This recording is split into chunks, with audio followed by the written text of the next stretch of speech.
Hola, mi nombre es Karen Tyson Saidar y este es mi examen de Derecho Internacional.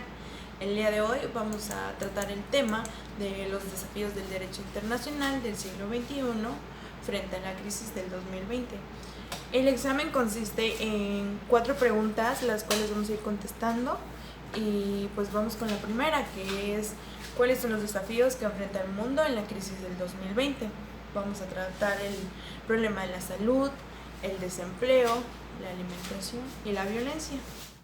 Como primer punto vamos a tratar el punto de la salud, y como ya sabemos, el coronavirus pues ha estado presente desde los inicios del año. Entonces, una pandemia es un estado en el cual todos los países se ponen en alerta. Ningún país está exento desde un punto de vista sanitario. Según investigaciones de la Organización Mundial de la Salud, a principios del mes de julio fueron reportados 230,000 casos de COVID-19. Estamos hablando de que el 80% fueron de 10 países y el 50% fueron de 2 países que de verdad no están tomando las medidas de protección sanitaria, y pues el objetivo del virus es encontrar gente para infectar, y todas las personas del mundo estamos expuestas. Entonces, de parte de nosotros queda pues tomar las medidas de protección sanitaria, cuidarnos para no infectarnos, y más que nada ver esto como una crisis de salud, ya que afecta mundialmente a todos y no ve distinción. Como segundo tema vamos a abordar el tema de el desempleo. A lo largo de la crisis del 2020, como ya estaba, el desempleo era algo que pues era una característica muy importante. Entonces, ¿qué pasa cuando llega la crisis del coronavirus o del COVID? Pues la gente se queda sin trabajo. ¿Por qué? Ok. Porque a la hora del confinamiento, a la gente se le exhorta a cerrar sus negocios, a cerrar los trabajos o a reducir sus horas. ¿Y qué pasa con el trabajador? La crisis sigue provocando una reducción sin precedentes de la actividad económica y del tiempo de trabajo. Y datos recientemente confirman que las previsiones realizadas anteriormente en materia de pérdidas de horas ya están más presentes. Entonces, estamos hablando que si la crisis de desempleo ya estaba con el confinamiento por el COVID, se volvió más crítica, ya que algunas fuentes de empleo dejaron de laborar y muchas personas quedaron sin empleo o les recortaron sus horas. Y pues la economía, al momento de no cumplir con tus horas que ya tenías como trabajo establecido, pues obviamente pues no hay salario, y el salario se vuelve más corto y pues tu economía baja. Esta imagen ilustrativa vamos a ver los 2 primeros trimestres del 2020, pues una disminución de la cantidad de horas de trabajo. Entonces se las dejo para que la vean. Como tercer tema hablaremos de la crisis en materia de alimentos. Entonces, la Organización de las Naciones Unidas, la ONU, alertó sobre una crisis alimentaria mundial como consecuencia de la pandemia del coronavirus o COVID-19, que esto afectaría o afecta o va a afectar a centenares de millones de niños y adultos. Estima que en América Latina sumarán a 20 millones las personas que en situación de inseguridad alimentaria. Se debe señalar también que la pandemia que pues estamos sufriendo, y digo estamos porque es en todo el mundo, seguramente devaste los medios de vida de muchas personas, y pues esto afecta más a los países que están pues frágiles y con mayor impacto sobre las personas más vulnerables.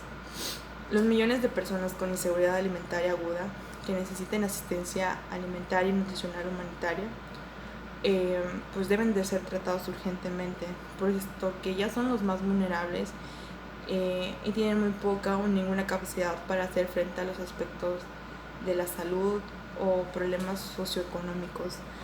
Entonces la ONU hizo como una alerta para ayudar a esas personas que sufren de apoyo en materia de alimentos. Como cuarto tema vamos a hablar de la violencia.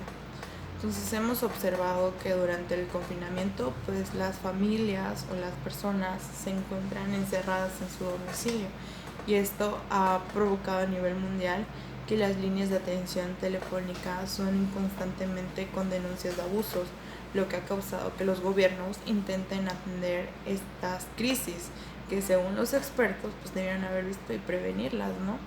Igual las personas que pues, se encuentran en desempleo, que no tienen alimentos, se han visto en la necesidad de cometer violencia por medio de los asaltos o robos. Entonces las Naciones Unidas hicieron un llamado a realizar acciones urgentemente a los estados para combatir el aumento mundial de la violencia. La pregunta número 2, que es la visión de los estados como entes unidos frente a la cooperación internacional. ¿Podría ayudar a solucionar los problemas derivados de la crisis del 2020? Los gobiernos tendrán que decidir si apoyarán enfoques más cooperativos para manejar la crisis, no solo en términos de salud pública global, sino también como un desafío político y de seguridad. Todos los líderes tienen presión para concentrarse en invertir dinero y capital político en prioridades nacionales y en particular para no ignorar riesgos de conflicto.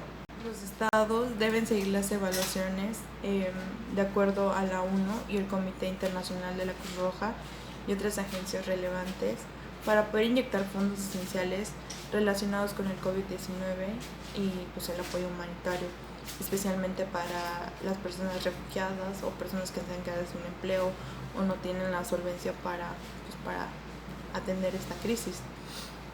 Donde sea posible establecer o fortalecer canales o tratados diplomáticos entre estados para apoyar a los más afectados por la crisis, para hacer posibles la comunicación entre ellos mismos y tomen medidas preventivas para limitar el impacto de la pandemia y esto pues para calmar un poco la paz, la seguridad y pues no vernos tan afectados con la crisis.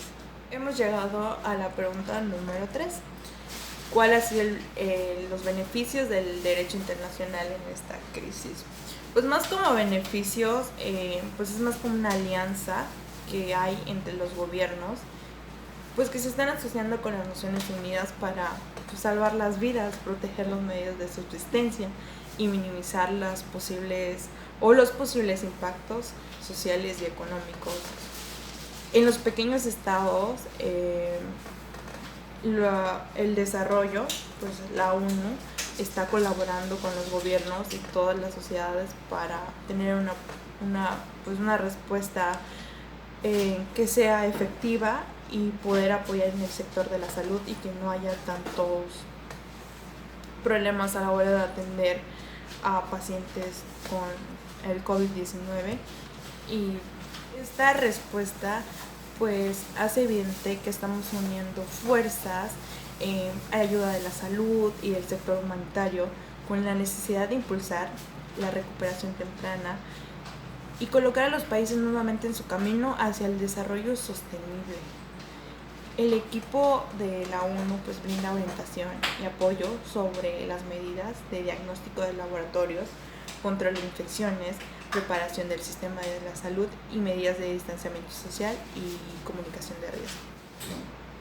Para apoyar los esfuerzos de la recuperación económica en los países, la ONU está estableciendo un nuevo fondo fiduciario de múltiples socios de diversos estados para la respuesta y recuperación de la crisis frente al COVID-19 para contribuir a los esfuerzos de emergencia y recuperación de los países de ingresos bajos y medianos. El sistema de la ONU ha movilizado millones de dólares para obtener suministros médicos esenciales y apoyar la respuesta de los gobiernos ante el COVID. Hemos llegado a nuestra pregunta número 3. ¿Qué lecciones como sujetos de derechos nos deja la crisis del 2020?